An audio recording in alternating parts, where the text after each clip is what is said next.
Y a pesar de que igual están regidos por el Espíritu Santo, la iluminación del Espíritu Santo, pues también son seres humanos y lo demuestra. Y además ahora con la de la salida de Cónclave de la película, que igual salió hace muy poco, entonces la gente eso le generó más expectativa. No sé si fue coincidencia que haya salido la película en este momento, pero en el Vaticano se dice que las coincidencias, lo dijo además Albert Einstein, ni siquiera el Vaticano, que las coincidencias es la manera que escoge Dios para permanecer anónimo.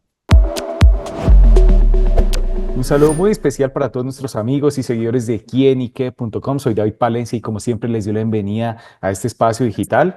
Pues bueno, como saben, con la muerte del Papa Francisco, pues en los próximos días se viene un próximo cónclave donde se definirá a quien dirigirá los caminos de la Iglesia Católica en los próximos años. Sin duda, el mundo está a la expectativa de conocer qué va a pasar, quién será el elegido y también hay muchas cosas alrededor del cónclave que no sabemos y que vale la pena descubrir. Y por eso en esta oportunidad nos acompaña Néstor Pongutá, periodista colombiano, quien lleva varios años radicado en Roma, experto vaticanista y quien nos va a dar un panorama sobre lo que será el cónclave. Néstor, bienvenido a Quinique.com. Hola, ¿cómo estás? Y un saludo a ti y a todos los seguidores y lectores de Quién y Qué. Bueno, Néstor, pues se viene el cónclave el próximo 7 de mayo, como lo ha dispuesto el Vaticano. ¿Y cómo se va a vivir este proceso y prácticamente cuáles son como esos secretos un poquito guardados del cónclave? Bueno, el cónclave lo rige esto, ¿no? Este es el Universi Dominici Gregis, que lo hizo realmente Pablo VI. Es la Constitución Apostólica, la reformó Juan Pablo II. Ratzinger también hizo unos retoques y Francisco también. ¿Qué es el cónclave? Es estar bajo llave, ¿no? Conclave, con llave. Y la idea es que se reúnen dentro de luego de la muerte de un papa. Ahora se redujeron, o sea, se simplificó un poco gracias por la decisión del mismo Papa Francisco, ¿no? En algunos de los rituales. Después hay un novendiale o novenario, que son 9 días que empezaron precisamente luego del entierro, 9 días. Él murió el 21, recordemos que él murió el 21, ¿no? De abril, lo enterraron el 26 de abril y los 9 días se cumplen el 4 de mayo. ¿Por qué dejan 3 días para empezar? Porque hasta ahora están llegando los cardenales, no están, son cardenales de todo el mundo. Es la única, bueno, de las pocas elecciones, creo que sí, la única elección, bueno, de un monarca o de un jefe de Estado, porque el Papa es las dos cosas, que lo eligen personas de todo el mundo, de todos los colores, de todas las razas, que representantes de América Latina, de Oceanía. Y creo que no hay ningún gobierno ni ninguna institución que la elección de su líder genere tanta tensión. ¿Por qué? Porque el Vaticano es eso. Hay dos países nomás que están entre muros, Ujú. China y el Vaticano. Y en el Vaticano, por ejemplo, en el caso mío, yo sigo hace muchos años el Vaticano, y para un periodista, los que están llegando por primera vez creo que se están dando cuenta lo difícil que es conseguir las declaraciones de un cardenal. Un cardenal, a pesar de que se deje ver, no es que va a hablar mucho, porque aquí lo que no es sagrado es secreto. Entonces, para ti como periodista poder pasar eso, aquí hay que generar muchas confianzas con los cardenales, conocerlos desde antes, que ellos también sepan a quién tienen al frente, no a cualquiera le van a responder una pregunta, porque todo lo que digan podrá ser usado en su contra. Y a pesar de que igual están regidos por el Espíritu Santo, la iluminación del Espíritu Santo, pues también son seres humanos y lo demuestra. Y además ahora con la de la salida de Cónclave de la película, que igual salió hace muy poco, entonces la gente eso le generó más expectativa. No sé si fue coincidencia que haya salido la película en este momento, pero en el Vaticano se dice que las coincidencias, lo dijo además Albert Einstein, ni siquiera el Vaticano, que las coincidencias es la manera que escoge Dios para permanecer anónimo.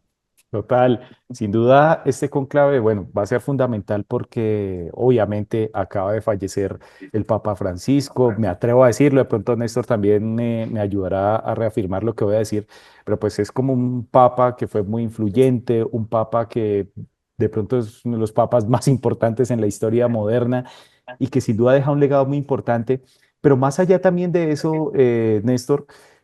¿por qué también es como guarda tanto secreto, tanto recelo? Sin duda que estamos también ante un evento, llamémoslo así, también político, porque sin duda más allá de lo que es un papa, maneja muchísimas cosas, pero ¿por qué tan conclave también es tan receloso, por llamarlo de alguna forma? Es una tradición, ¿no? Igual la iglesia es una institución de 21 siglos que unas cosas las ha mantenido intactas, pero otras eran anacrónicas. ¿Y qué hizo un hombre como Francisco? Darle la vuelta, ¿no? Pero él es jesuita. Y también eso hay que verlo. Primer papa latinoamericano y primer papa jesuita. Entonces yo pongo un ejemplo para entender qué es un jesuita. Entonces está un franciscano, un dominico y un jesuita. Se va la luz, el franciscano dice, bueno, así llegó Jesucristo, no había energía eléctrica, igual para eso tenemos el sol y en la noche nos enseñará a recordar que, bueno, sí, en contacto con la naturaleza y que en la pobreza nos ayuda entre más humildes. Bueno, se va la luz y el dominico, que es muy estudioso, dice, en la oscuridad está el ansia, en la iluminación, de la iluminación del pensamiento, cuando hay oscurantismo nos lleva a buscar la luz de la sabiduría y mientras más oscura la noche, más brillarán las estrellas, ¿no? Y se va la luz y el jesuita compra un bombillo y lo cambia. ¿Por qué? Porque tienen la practicidad y eso lo tenía Francisco. Francisco no se quedó a vivir en el Palacio Apostólico, sino se fue a vivir en un cuarto de 50 metros donde él mismo se levantaba y tendía la cama porque se sentía trabajando, que usó los mismos zapatos ortopédicos que siempre tuvo. ¿Por qué? Porque le eran más cómodos y además él decía, yo me voy a dar ridículo con unos zapatos rojos. Y él tenía una frase que es realmente que abarca toda una teoría de lo que es un hombre que llegue a un alto cargo. El poder no cambia a las personas, sino deja en evidencia quiénes son. Y él siempre mantuvo esa coherencia, siempre. O sea, no, muchos lo empezaron a conocer apenas era papa. Yo tuve la oportunidad de conocerlo en 2007 en Aparecida, Brasil, cuando Benedicto XVI viajó allí al encuentro del CELAN y por cosas de la vida, el cardenal que tenía que oficiar como relator se enfermó, entonces pusieron a Jorge Bergoglio, que era el de Buenos Aires, Ujú. y se empezó a ser conocido por eso. Y él, en este momento que están las congregaciones, que son cuando se hacen diálogos, conocimiento entre ellos, pues es cuando Jorge Bergoglio, él ya había sido uno de los favoritos cuando ganó Racing y él llegó de segundo, pero a él realmente lo estaban utilizando para sacarlo de ahí y meter a un italiano, pero no, él se dio cuenta y él un día antes dijo, se paró y dijo, mire, los que están votando por mí, yo no estoy preparado para ser papa, yo no soy el hombre para ser pontífice, por favor voten por Joseph Ratzinger, que realmente es realmente el hombre que está preparado, y a Ratzinger no se le olvidó eso, igual, porque al otro día salió elegido, y durante sus 8 años de pontificado, de alguna manera, organizó el colegio cardenalicio para que su sucesor fuera una persona que pudiera seguir y continuar con algunas de las cosas que había hecho. Y cuando él da un paso al costado, que también fue una revolución, es que a veces se nos olvida todo lo que ha pasado. Y un papa, el 13 de marzo del 2013, cuando sale en la logia de las bendiciones, soy el obispo de Roma, el otro, el que había sucedido, lo estaba haciendo por televisión. Y entonces había dos papas. Entonces todo eso ha cambiado, o sea, la iglesia ha cambiado mucho. Y llega un pontífice que su primer viaje lo hacen a Lampedusa, donde están los inmigrantes, que es un hombre que paga la cuenta del hotel, que ahora que miraron su cuenta de ahorros de 100 euros le quedan 87 y los 13 euros que había gastado los había gastado en la pizzería Copele, quién sabe cuándo fui y se compró una pizza y ya eso era él, la complejidad de la simplicidad. Y entonces todo eso llama la atención porque el Vaticano, a pesar de ser el país más pequeño del mundo y de no tener ejército, es siempre un como un catalizador a los conflictos en el mundo. De hecho, el nombre pontífice significa puente y por eso es que permite que el Papa haya estado detrás de las soluciones y de los acercamientos entre Corea del Norte y Corea del Sur. En su momento logró el deshielo entre Estados Unidos y Cuba. Trabajó mucho a pesar de lo que surgió. Trabajó mucho en el tema de Rusia y Ucrania. Que hasta Fíjense fallecido los momentos. unió. Sí, pues es que eso fue, lo dicen algunos que fue el primer milagro. Hoy, por ejemplo, acá, y seguro no han salido en los medios en Colombia, el presidente de Turquía, Erdogan, que es un gran aliado de Putin, estuvo aquí en el Vaticano. Entonces, a pesar de que no hay papa, vino a traer las condolencias, pero a decir, yo quiero seguir haciendo el trabajo que venía haciendo. Bueno, el próximo papa quiero seguir haciendo el trabajo que estoy haciendo. Entonces, lo que hizo con Colombia, el que realmente nos llevó a firmar la paz en 2016 fue el papa, pero él nos lo dijo también. Una paz sin reconciliación es un fracaso y eso es lo que hemos estado viviendo en el país. Exacto. Néstor, de pronto aquí trayéndolo a términos futbolísticos, esto parece como si fuera un mundial de No, no, fútbol. dale, dale, dale. Podemos decir, Néstor, que hay algunos favoritos, unos papas que están perfilados con nombre propio para ser papables, unos cardenales, perdón, para ser papables. Sí, porque lo que pasa es que son más visibles, ¿no? Y ahorita en este momento estamos en un momento de jubileo, y entonces es un jubileo sin papa, 25 años después.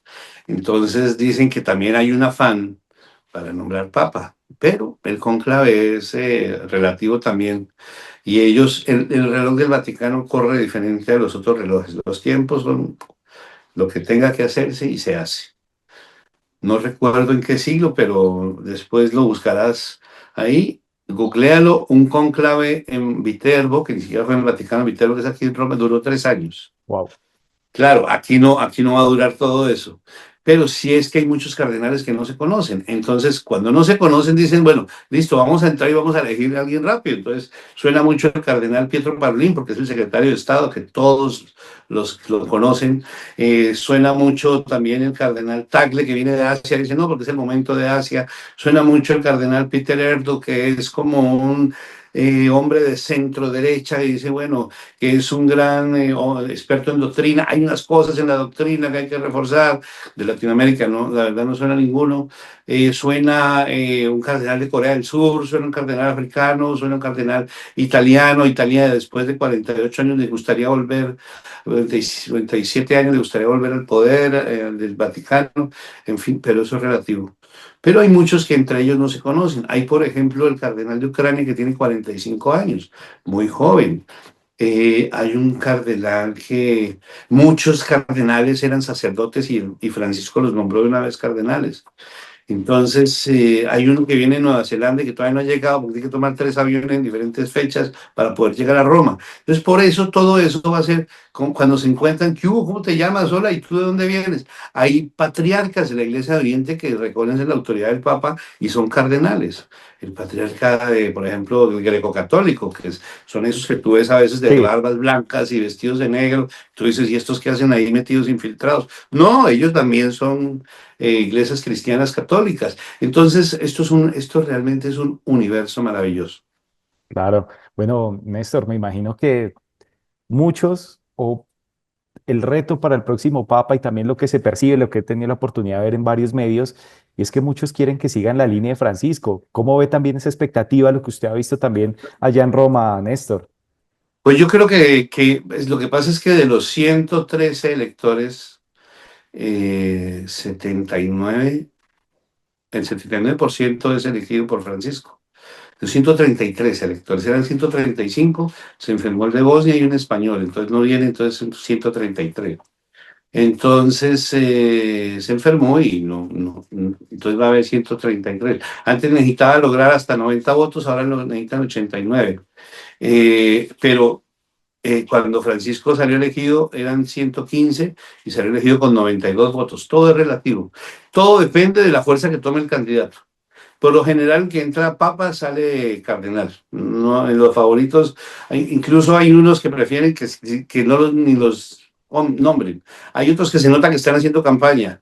Hay otros que por favor no. El mismo Jorge Bergoglio lo decía, y las apuestas en las casas de apuestas de Europa y de Reino Unido ya se abrieron. O sea, busca por internet y son unas apuestas enormes. Y el mismo Jorge Bergoglio lo contaba, dice, en el momento del cónclave, yo estaba como en el sitio 45, 50, y un amigo por cariño votó por mí, después se volvió millonario y nunca me dio ni una libra esterlina. Él se reía. Entonces, es relativo lo de los candidatos. Claro, hay personas que son más conocidas, que tienen más posibilidades de llegar a ciertos espacios. Pero bueno, vamos a ver, pero Ahora sí, o sea, ya pasó todo el tiempo de la despedida de Francisco, un papa que dejó una huella enorme, cómo lo quiere la gente.